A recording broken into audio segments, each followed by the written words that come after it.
Howdy, folks. Welcome to Tiny Tent Show, episode number 4, composed to reflect the fact that we've just celebrated the 50th anniversary of Earth Day. So a lot of the material presented by the Blue Canvas Orchestra members tonight will reflect that subject matter. We will also have an interview coming up a little later with the daughter of the very man who founded Earth Day. We're also fortunate to report that this week we have 4 sponsors for the show, and I'd like to share them with you now. I'd like to thank Kim Ogle and Ruth Getz. I would like to thank Star North up there in Cornucopia. I would like to thank the Brownstone Pharmacy in Washburn, Wisconsin. And then finally, Quilts on the Wall Design, Barb and Bill Gober. If you have a chance to swing by the Big Top Facebook page and like us, that sounds needy, but it's just part of how things work these days. Maybe it is needy. Maybe it's okay to be a little needy. I don't know. Now's not the time probably for me to parse that whole thing out. Swing by our Facebook page, or you can also subscribe to Tiny Tent Show on the Big Top YouTube channel, and that way you'll get notifications whenever we put up new content. And honestly, if you're enjoying these shows, please share them with somebody too. That helps us draw attention to the tent and help keep it pitched, as it were. There's a GoFundMe set up to help support the tent, and if you want to donate to the cause, the best thing to do really is to go to www.bigtop.org, and you'll find all the information you need. You can also go to bigtop.org/Tiny Tent Show, and that will get you even more specifically to this production. So we thank you so much for your support. We thank you for dropping by online, virtually, checking in with us the way we are checking in with you. The folks from Offstage have asked me to share a message with you. Obviously, the state of live performance has been affected all around the world. The Big Top is no different, but the Big Top board is on top of this situation. They're monitoring it closely, and they will make the very best decision for the safety and health of our patrons, our artists, our community, and our supporters, and as well as what's best for the Big Top organization. So for now, we're just doubly and triply grateful for everyone's love and support during what is really the intermission to top all intermissions. So, to the music now. For our first offering today, this is a classical offering in the most classic sense. It is a sweet, lovely tune called Andante, which is not a word I use every day, but it's the Andante from Mendelssohn's Violin Concert. And as most things are these days, it is presented via satellite by Blue Canvas Orchestra members Severin Bainan and Ed Willett.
Thanks, Ed and Severin. That was beautiful.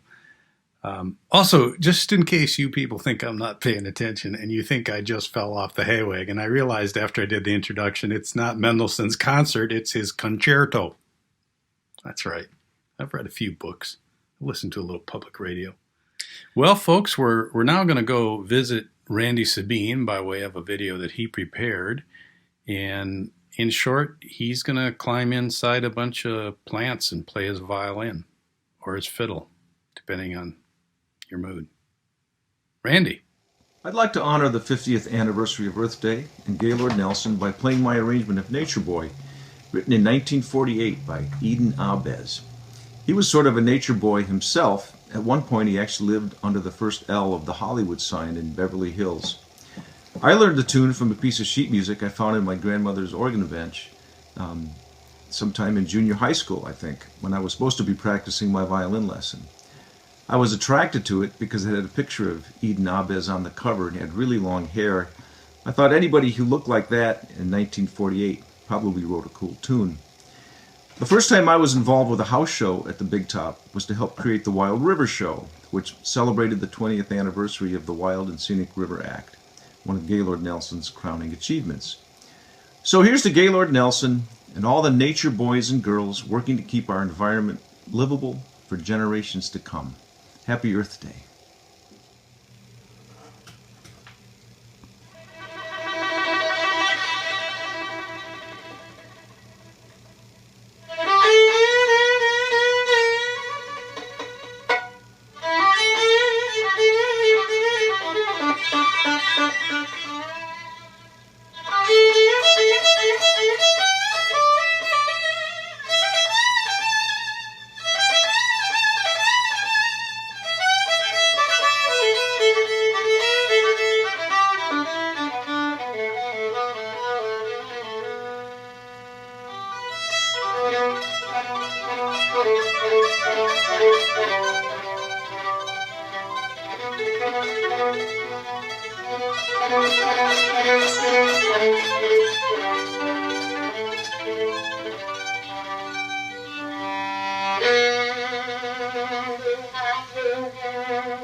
Randy Sabine.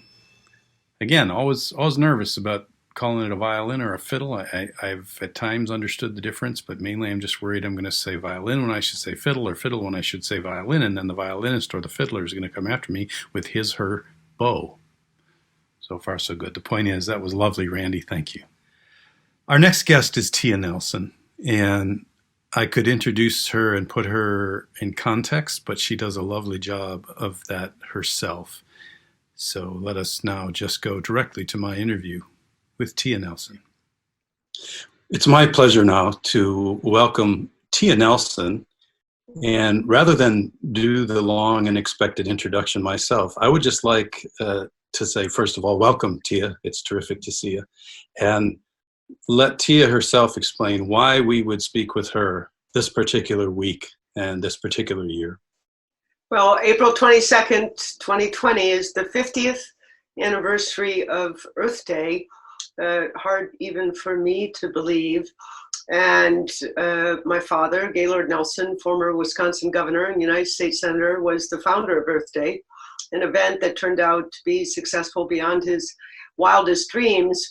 And I am doing everything I can to honor his legacy, and I feel a great sense of duty to tell his story and hopefully give young people today a sense of inspiration about how they can make a difference in protecting the environment.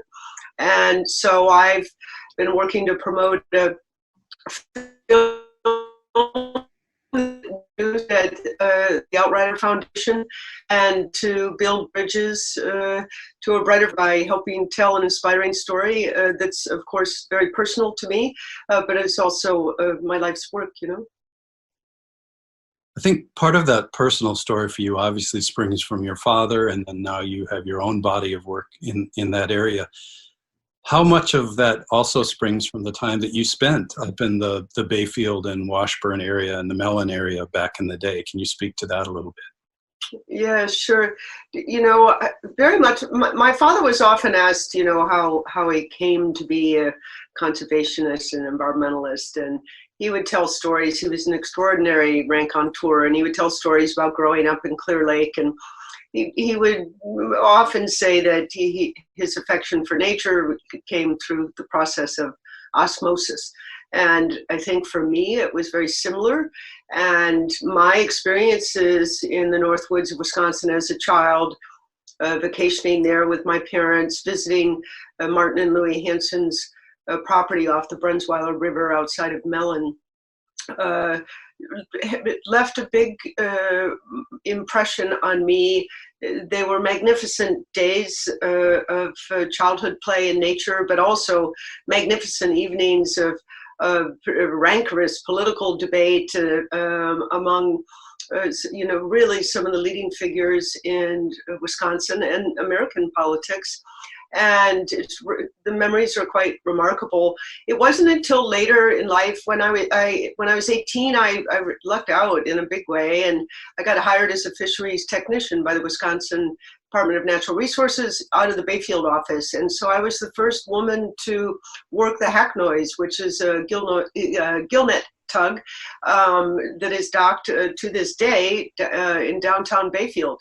And that's when I first, you know, experienced in a deep way the Apostle Islands, and came to understand my father's just decades of effort to protect the lakeshore. When was the last time you piloted that boat? Oh, well, they never let me pilot the boat. I was down in the below pulling whitefish out of the gill net. So, you know, I'm 63. It was, I was doing that in, let's say, 18 through 22. So it's been a long time.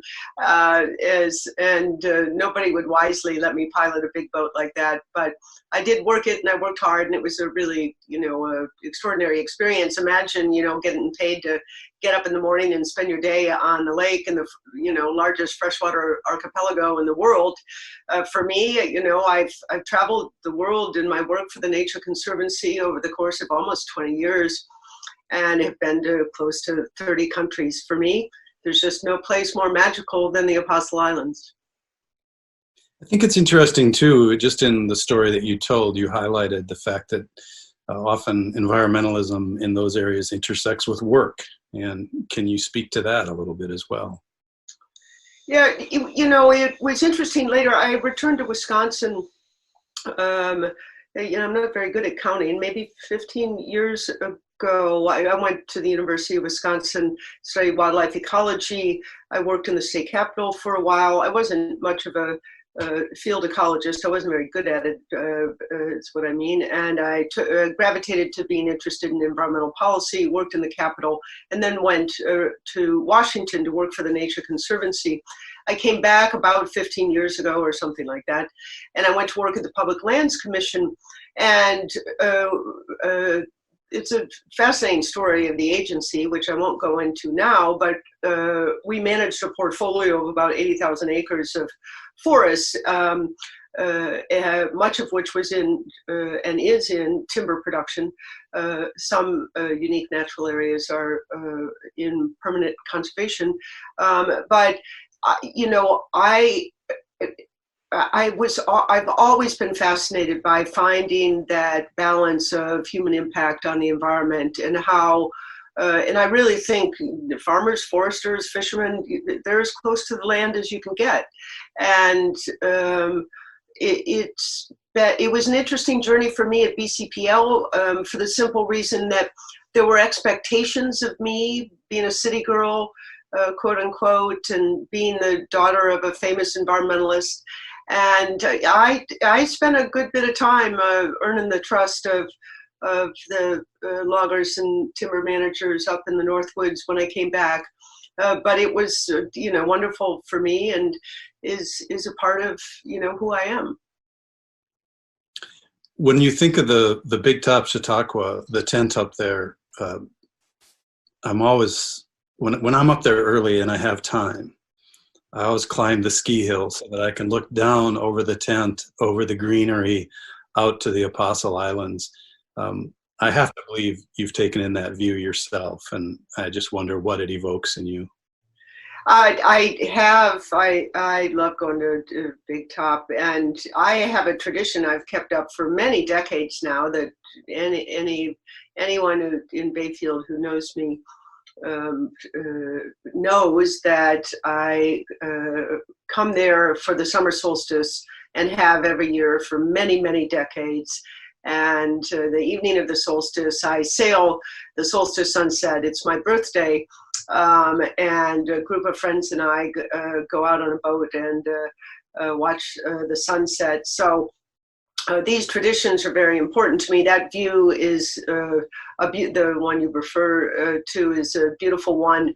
I stay with my dear friend Judith from Grunke's Inn, and she's just up the other hill with a beautiful view, and I can see Long Island from the deck there. And I sit there many evenings just marveling at the natural beauty of the place. So, as a last question, when you're looking out at those Apostle Islands, you're seeing the legacy of your father's work. You're now at a point in your life where you yourself have your own legacy related to environmental issues. I've got a just turned 13-year-old. Environmental issues are at the forefront of her mind. What do you think the legacy will be in another 50 years? And I realize that's a speculative, open-ended question. I love to. Yeah. Well, it's a great question. When on the 50th anniversary of Earth Day, I'm in my own sort of complicated dance between hope and despair, as I've said many times this week. And my hope comes from reflecting on my father's legacy and work. And just take the Apostle Islands, for example. That was a very difficult journey for him. And Bud Jordahl, who played a critical role in crafting and drafting that legislation, told me that I think they had to rewrite that a dozen times. It took, I think, close to 7 years to get it adopted. My father faced a lot of challenges, defeats and setbacks, but he never gave up. And I know through his example of his life that individual action matters, and that you can make a difference. You get up from your place of values with your sense of purpose, and you do what you can, and unimaginable things can happen. Earth Day is a great example of that. And so I just have to, I hold on to with a great sense of sort of personal love and affection to my father's story, but also just having observed all of my life, someone just get up in the morning and do what was good and right and important to them, and know that great things can come of that. And so my hope is the kids of today, when they're celebrating a brighter future on the 100th anniversary of Earth Day, know that I did everything I could to help build that brighter future and give them a chance. Tia Nelson, thank you so much for taking time to speak with us today on Tiny Tent Show. We thank you, and we thank your father for your twinned legacies. Oh, well, my pleasure. Thank you so much. Nice talking to you, Michael. You bet. See you down the road. Yeah. A big thank you to Tia Nelson for taking time out of her day to talk to us about her legacy and the legacy of her father. It was a privilege to have that conversation. Nothing symbolizes a good day on the good earth like a clear blue sky. And whatever the state of the sky where you are now, or even if you don't have access to a window, I have good news. Sometimes you can hear a blue sky. And here to clear away your clouds in exactly that manner are Blue Canvas Orchestra members Severin Bainan, Jane Alexson, and Tom Mitchell.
As much as we miss the tent, there's something about creating these shows in separation that makes me appreciate the talents of the Blue Canvas Orchestra members even more. You take away the spotlight, you take away the microphones, you take away the stage, you take away the gear, you even take away the audience.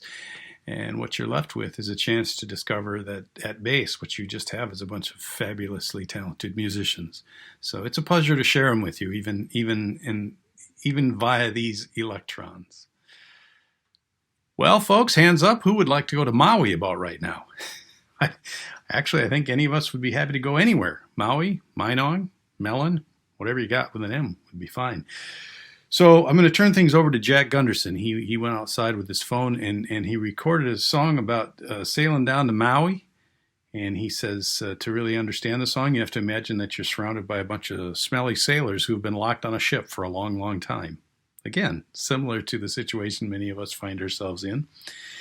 And probably the only respite you're going to get on this trip is singing along with your fellow sailors. So if you'd like, I'm told that the chorus is rolling down to old Maui, me boys, rolling down to old Maui. We're homeward bound from the Arctic ground, rolling down to old Maui. So let's all sing along with Jack. It's a damn tough life full of toil and strife we whaler men undergo. And we don't give a damn when the gale is done, how hard the winds did blow. 'Cause we're homeward bound from the Arctic ground with a good ship taut and free. And we won't give a damn when we drink our rum with the girls of old Maui. Rolling down to old Maui, me boys, rolling down to old Maui. We're homeward bound from the Arctic ground, rolling down to old Maui. Once more we sail with the northerly gale through the ice and wind and rain. Them coconut fronds, them tropical lands we soon shall see again. 6 hellish months we've passed away on the cold Kamchatka Sea. But now we're bound from the Arctic ground, rolling down to old Maui. Rolling down to old Maui, me boys, rolling down to old Maui. We're homeward bound from the Arctic ground, rolling down to old Maui. Once more we sail with the northerly gale towards our island home. Our mainmast sprung, our whaling done, and we ain't got far to roam.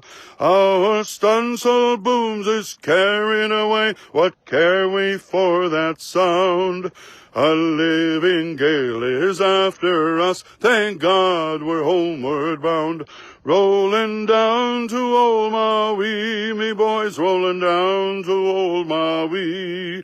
We're homeward bound from the Arctic ground, rolling down to old Maui. How soft the breeze through the island trees, now the ice is far astern. Them native maids, them tropical glades is awaiting our return. Even now their big brown eyes look out, hoping some fine day to see. Our baggy sails running for the gales, rolling down to old Maui. Rolling down to old Maui, me boys, rolling down to old Maui. We're homeward bound from the Arctic ground, rolling down to old Maui. Jack Gunderson, everybody, taking us to Maui. From 1994 to 2012, 18 years, Cheryl Leah was a member of the Blue Canvas Orchestra, and pretty much once a member, always a member. And so it's my pleasure now to say that Cheryl is here to perform with Ed Willett, a piece that is built on a piece of writing by the legendary environmental philosopher John Muir. And the piece describes a lake that was part of the Muir Farm. Cheryl and Ed originally performed it for an Ice Age Scenic Trail and Wisconsin Friends of John Muir event to commemorate the addition of the acreage that included the actual lake in question to that of the John Muir Park near Montello, Wisconsin. So please welcome now Ed and Cheryl. Happy Earth Day, everybody. We would like to do a reading by a man named John Muir, who without his words and inspiration, many an Earth Day would have been far less than it's meant to be. We honor all the greatest environmental conservationists who ever lived, and we appreciate them on this day. We hope you enjoy this one. This is called Fountain Lake. Great was the delight of brothers David and Daniel and myself when Father gave us a few pine boards for a boat. It was a memorable day when we got that boat built and launched into the lake. And never shall I forget our first sail over the gradually deepening water. The sunbeams pouring through it, revealing the strange plants covering the bottom, and the fishes coming about us, staring and wondering, as if the boat were a monstrous, strange fish. The water was so clear, it was almost invisible. When we floated slowly out over it, over the plants and the fishes, we seemed to be miraculously sustained in the air while silently exploring a veritable fairyland.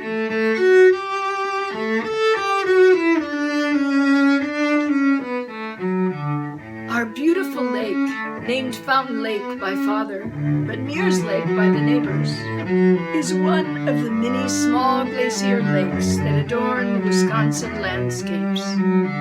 It is fed by 20 or 30 meadow springs, about half a mile long and half as wide, and surrounded by low, finely modeled hills, dotted with oak and hickory, and meadows full of grasses and sedges and many beautiful orchids and ferns.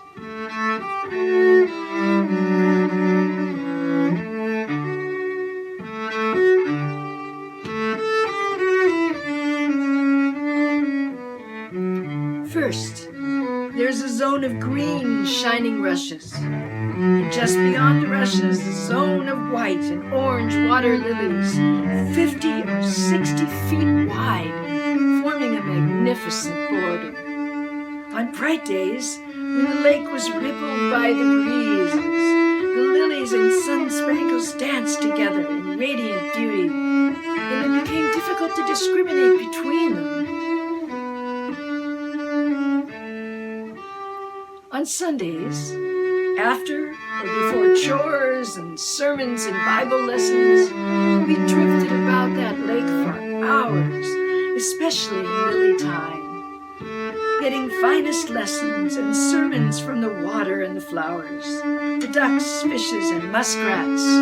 In particular, we took Christ's advice and considered the lilies, how they grow up in beauty out of gray lime mud and ride gloriously among the breezy sun-spangles. On our way home, we gathered grand bouquets of them to be kept fresh all the week. No flower was hailed with greater wonder and admiration by the European settlers in general, Scotch, English, and Irish, than this white water lily, Nymphomia odorata. It's a magnificent plant, queen of the inland waters, and pure white, 3 or 4 inches in diameter. The most beautiful, sumptuous, and deliciously fragrant of all our Wisconsin flowers.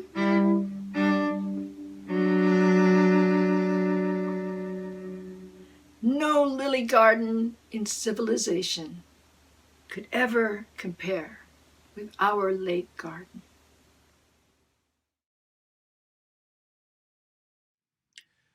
Cheryl, Leah, and Ed Willett, everyone.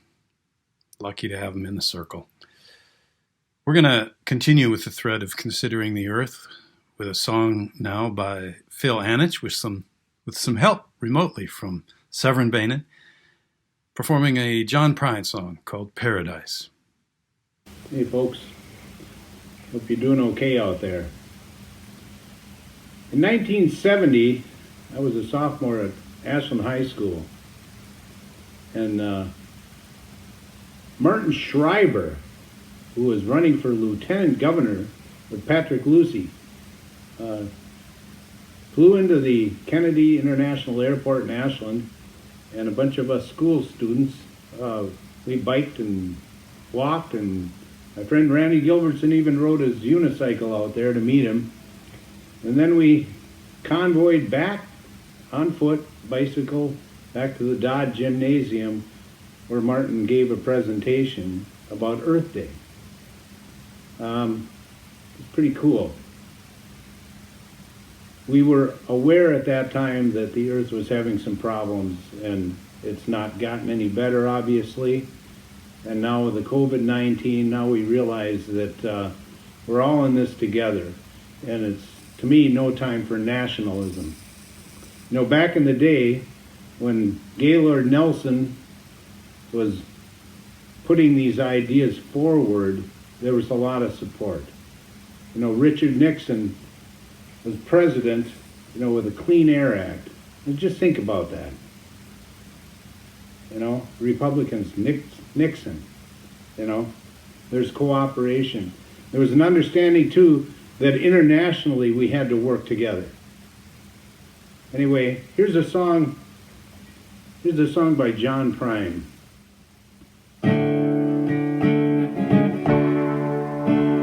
When I was a child, my family would travel down to western Kentucky, where my parents were born. And there's a backwards old town that's often remembered. So many times my memories are worn. Daddy, won't you take me back to Muhlenberg County, down by the Green River where paradise lay?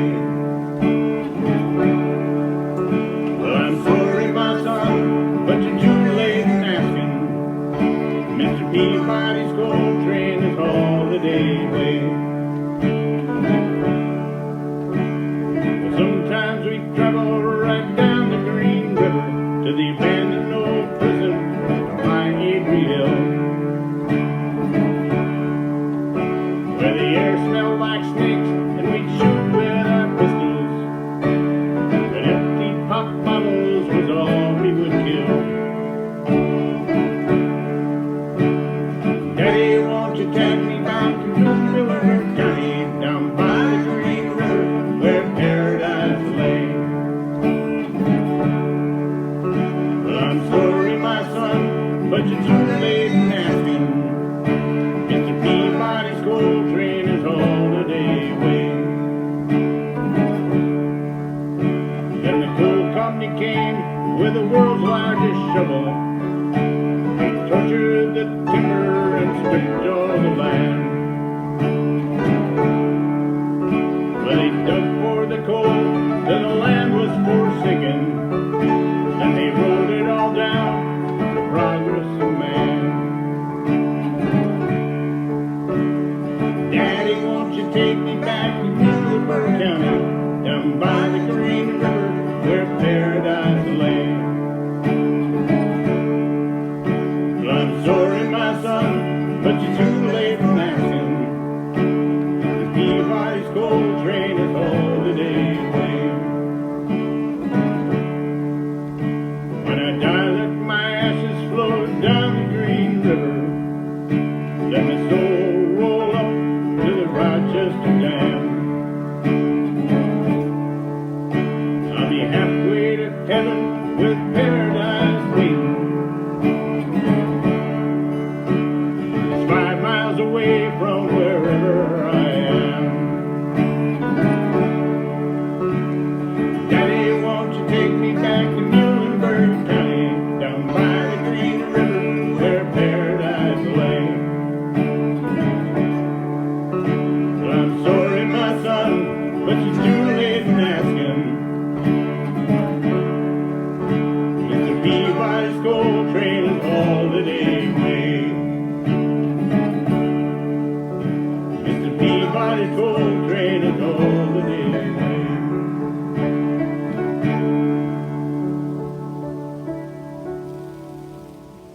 Hang in there, we'll get over this. Philip Anich and Severin Bainan, everybody, performing a John Prine song.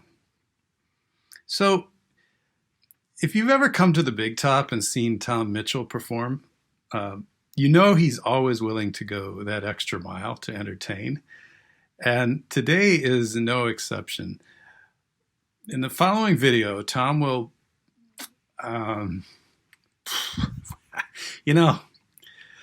just have a look. Hello, I'm Tom Mitchell. I'm about to attempt something that has never before been attempted or successfully achieved in the history of humanity. I'm going to play a harmonica, chugging rhythmic train solo while brushing a fine-haired dog. Ready?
Thanks, Tom.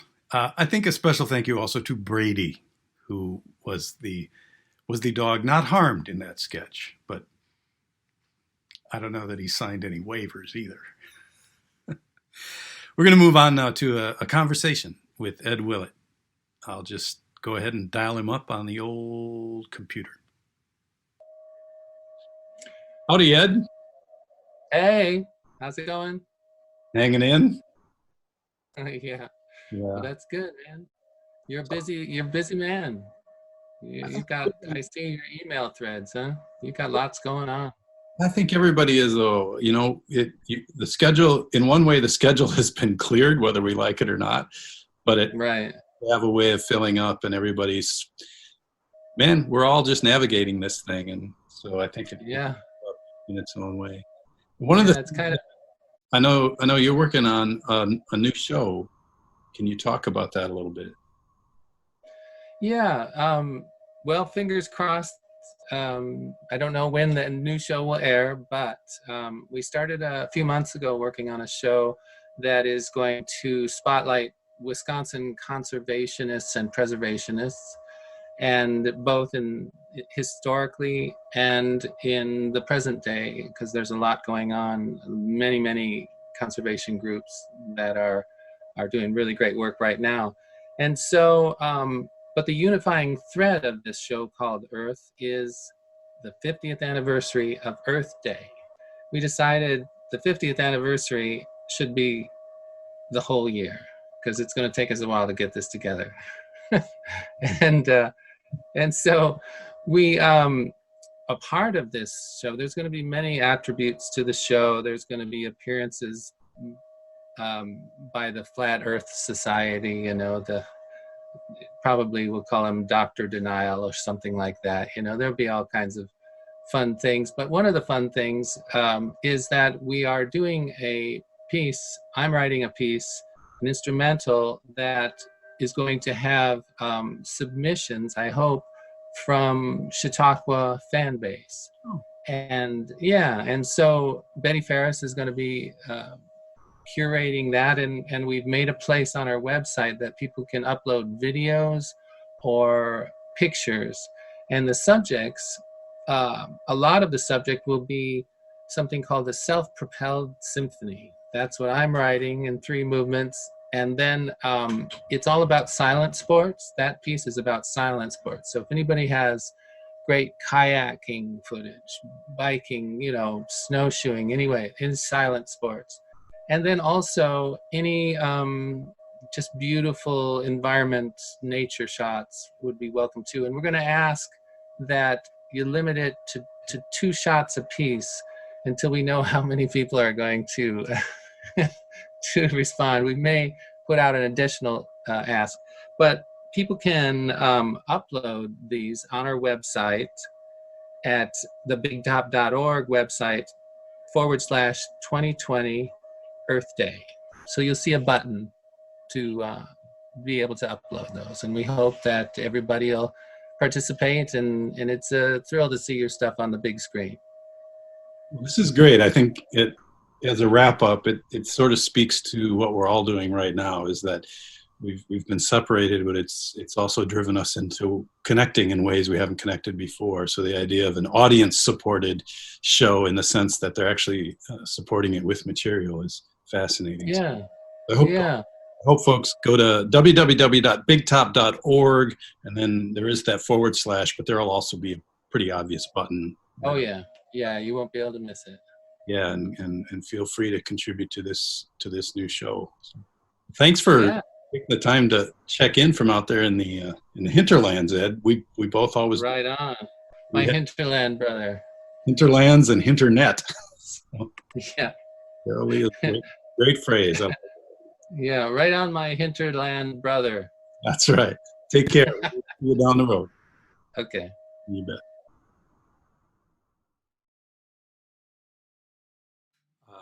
Earlier this week, the folks at the Lake Superior Big Top Chautauqua, the Tiny Tent Show folks, asked me if I had written any Earth Day songs. And I can't say that I specifically have, but then later it occurred to me that I've written one that could maybe slide in sideways. This song is called Shaman Girl, and I wrote it about the day I met my wife. She was walking down the sidewalk of a small Wisconsin town, holding the hand of a little girl that would become my beloved given daughter. The song takes us all the way through to the point where we proposed to each other during the clarinet solo of Yes Sir, That's My Baby, while sitting in Preservation Hall in New Orleans. But in between, there's a couple of verses I wrote while I was on a whitewater rafting trip down the Grand Canyon. And I took that trip with a group of people who believe that the earth is 6,000 years old. And we don't agree about that. But we did both agree that we love the earth, and that was a beautiful trip. So here's my kind of Earth Day song, Shaman Girl.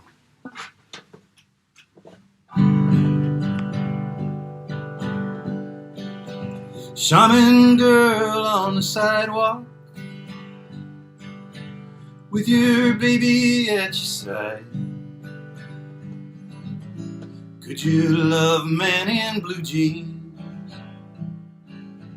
tattered shirt and a cluttered mind? Bottom line, given time, we'll be fine.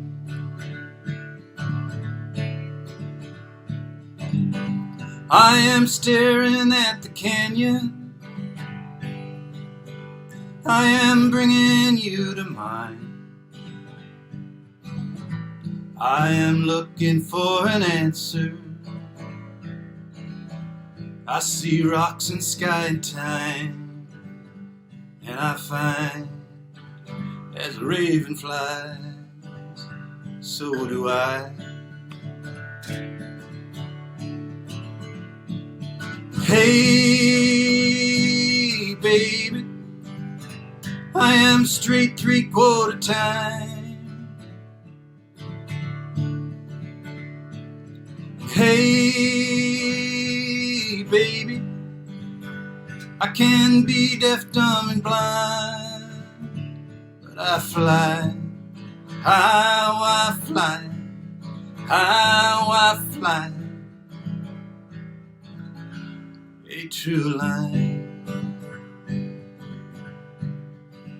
Yeah, I walk the line.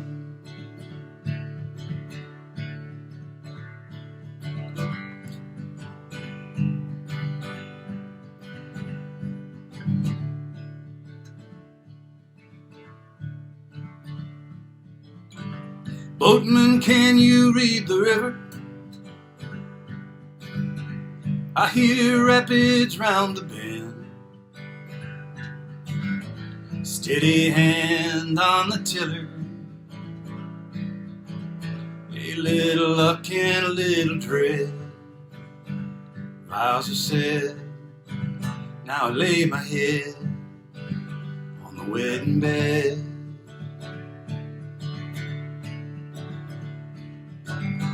Should I grow to be an old man, chasing echoes of your heart, I close my eyes and see us walking in New Orleans after dark. You and me, cheek to cheek, New Orleans. Hey, baby, I am straight 3/4 time. Hey, hey, baby, I can be deaf, dumb, and blind, but I fly, how I fly, how I fly. A true line. Yeah, walk the line.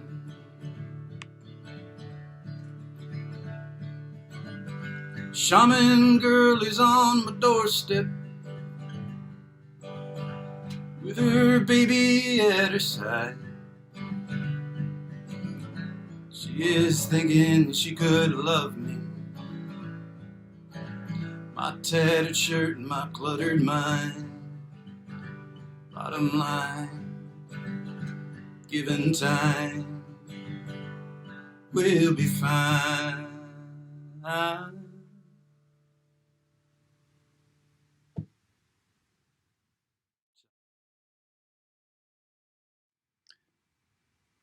Shaman Girl, going on 16 years since that night in Preservation Hall. So our next guest is not just a friend of the tent, she's part of the tent family, part of the Blue Canvas Orchestra family, here tonight to sing a song by Joni Mitchell, Yasmin. Hey everybody, good to see you all again. I'm going to be playing in honor of Earth Day, a classic Joni Mitchell tune, which I'm sure you all recognize. Hope you like it.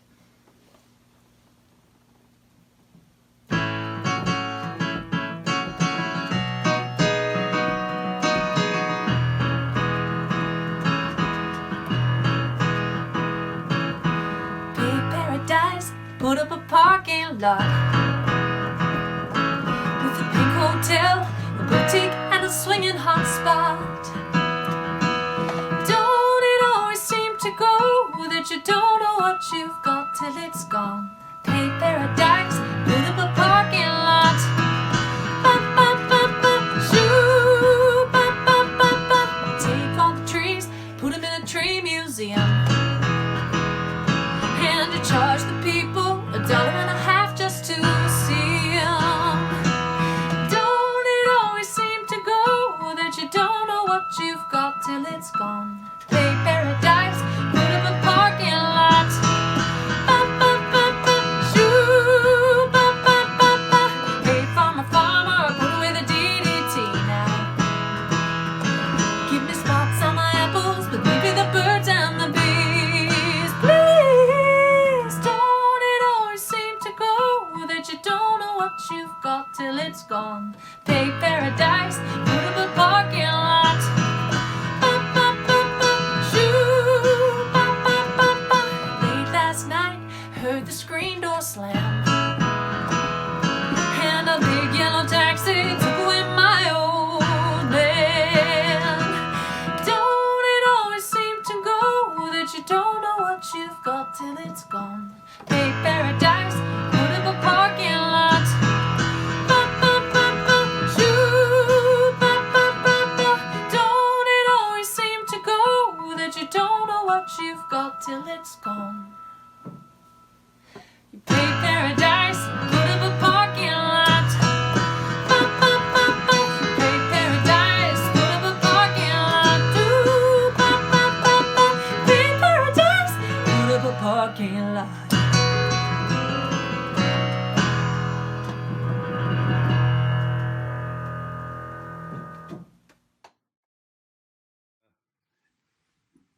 Yasmin, everyone.